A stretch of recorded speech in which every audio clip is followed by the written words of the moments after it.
Countdown Conspiracy, Chapter 8, Part 1. And almost overnight, other than the weird Sasha issue, things began looking up. I still might be doing the worst, but I'm no longer alone in double checking my homework and paying extra attention to readings. Ruby keeps me company when I'm shut away in my room, and Najma and I hang out on a regular basis now. Soon enough, there is just a week to go until our first quarterly exams, which means there's just over a week to go until we get to visit our families. I can't believe the time has flown by so fast. Task complete. Waiting for instruction. Ruby trundles over to me after organizing my drawer of circuit boards, her multiple legs folding underneath her to look up at me in expectation.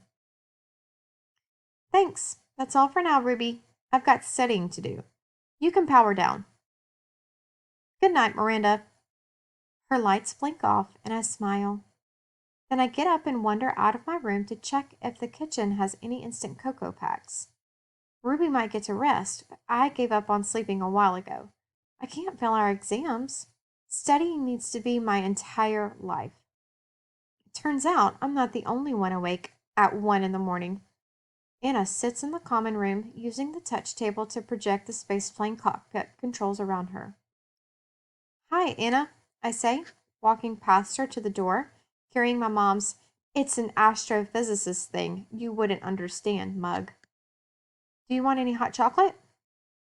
Does it look like I want hot chocolate? Anna replies, narrowing her eyes and moving switches around on the projected image. I keep walking. Didn't think so. Just being friendly. Anna doesn't say anything in return, which I've pretty much gotten used to by now. I head out of the dorm toward the dining hall. Night at our training base is as silent as space, so as I get closer to the kitchen, I'm surprised to hear voices murmuring. Tough to be in that situation, a woman's voice says. But that's life. Sometimes you just have to do what your supervisors say, even if you don't agree with it. Schuber's a good man. I'm sure whatever he wants done is worth your time. But what if it isn't? A man's voice asks. You have to trust that it is. For instance, NASA wants me here, but I know that ISS-2 is in trouble and needs a team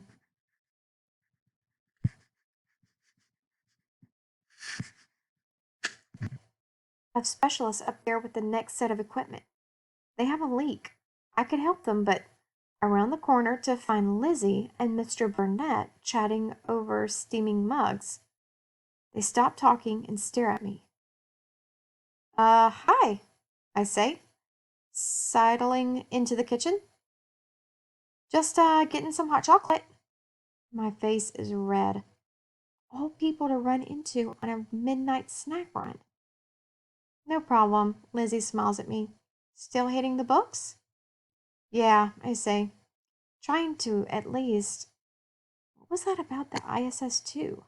Does Lizzie not want to be here with us?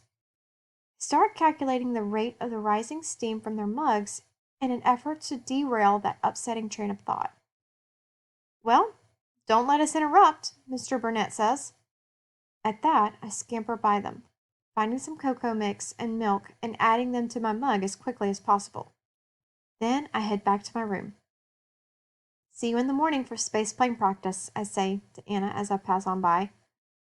Anna replies with a grunt, and I close my bedroom door.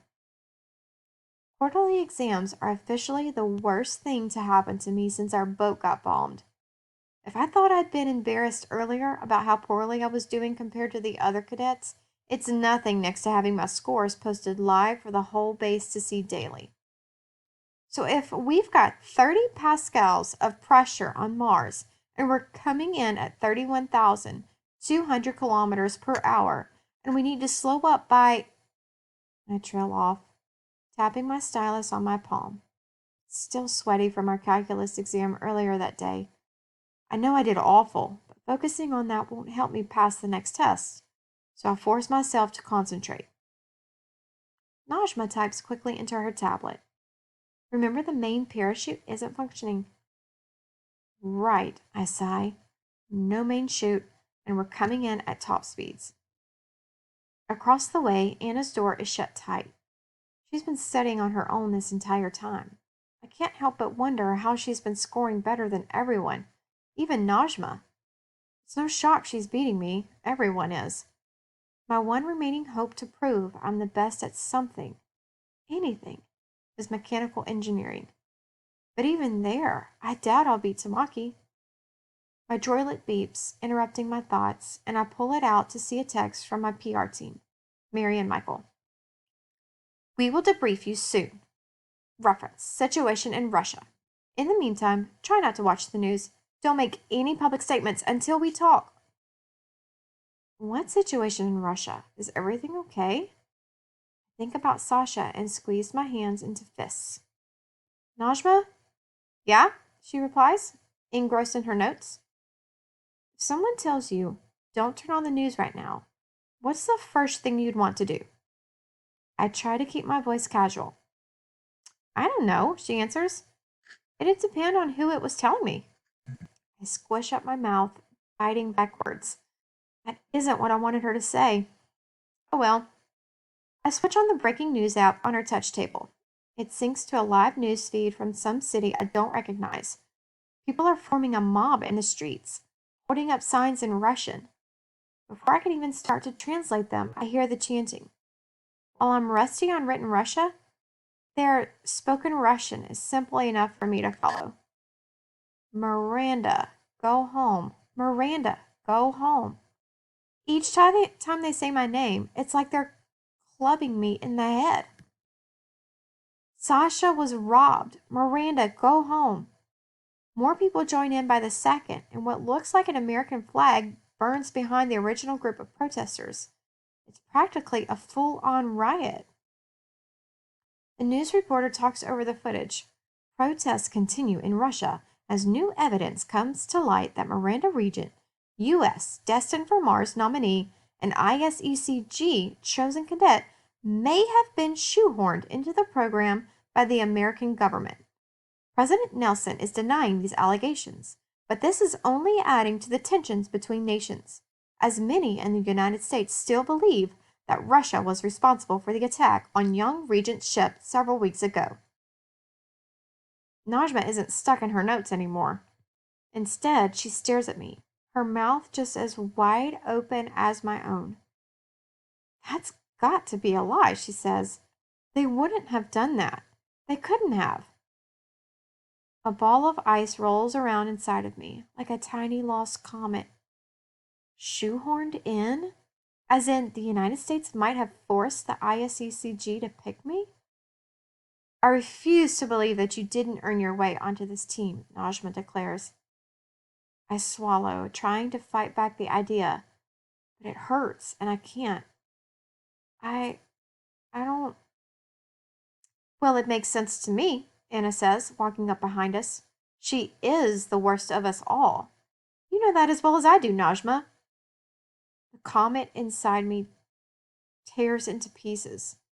I feel like I'm out there with it in space, unable to catch a breath. Najma switches off the news feed. No, I don't. Why would you even say such a thing? Because it's the truth, and she has to hear it. Anna's eyes bore into mine. Everyone else in the world knows why you got picked, Miranda. It's not because you're a great astronaut cadet, and it's certainly not because of that stupid robot you're always working on. It's because of what country you're from. America and NASA weren't about to let this program happen without their cadet involved.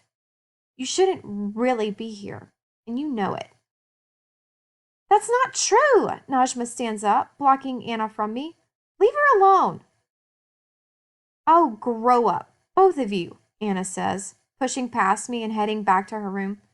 If you don't believe me, I'll guess we'll just have to see how Miranda compares to the rest of us on our remaining exams, including our spaceplane practical. Anna's words burn in my brain for the next 24 hours. The main exams are over, and there's no denying it now. I'm the worst of the six of us.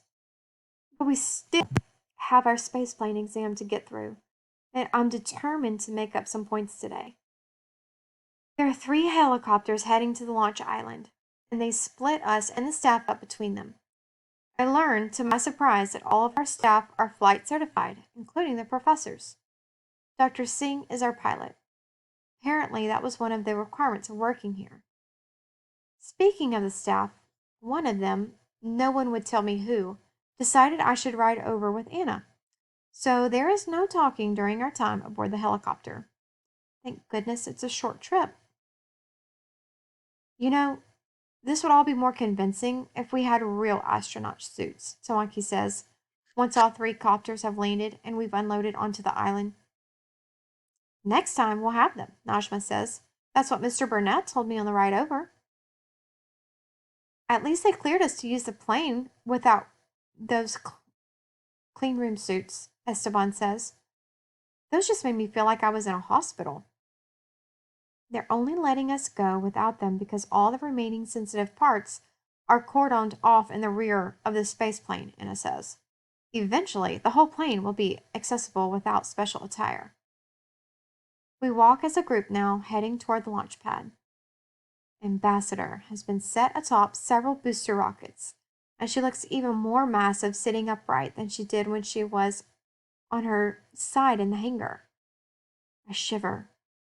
This is what she's going to look like in 9 years when we actually go to Mars. They've set everything up today to be as realistic as possible, and I try to shake the fear that this is the only time I'll get to experience a launch simulation. It's hard not to wonder if the protesters are right.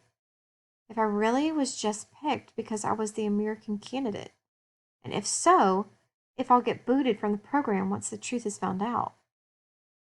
I hold back a nervous laugh. Either way, after this practical, I'll get to go home and see my family. We enter the launch structure and get in the elevator that will take us up to the entry level for Ambassador. It's warmer inside, and I flex my fingers to get the blood flowing. If only they'd let me bring Ruby along. I always do better with her at my side. But they denied my request to have her join us, on the premise that they wanted to see what I could do on my own. No pressure or anything. You guys all set? Lizzie asks. Absolutely, Esteban immediately replies. The rest of us nod. The elevator doors open up, and then we're on the gangplank, walking to our spaceplane, over 200 feet above the ground. Here we go, Miranda, I tell myself. You're supposed to be here. Prove it. Each step we take clings on the metal grating below our feet.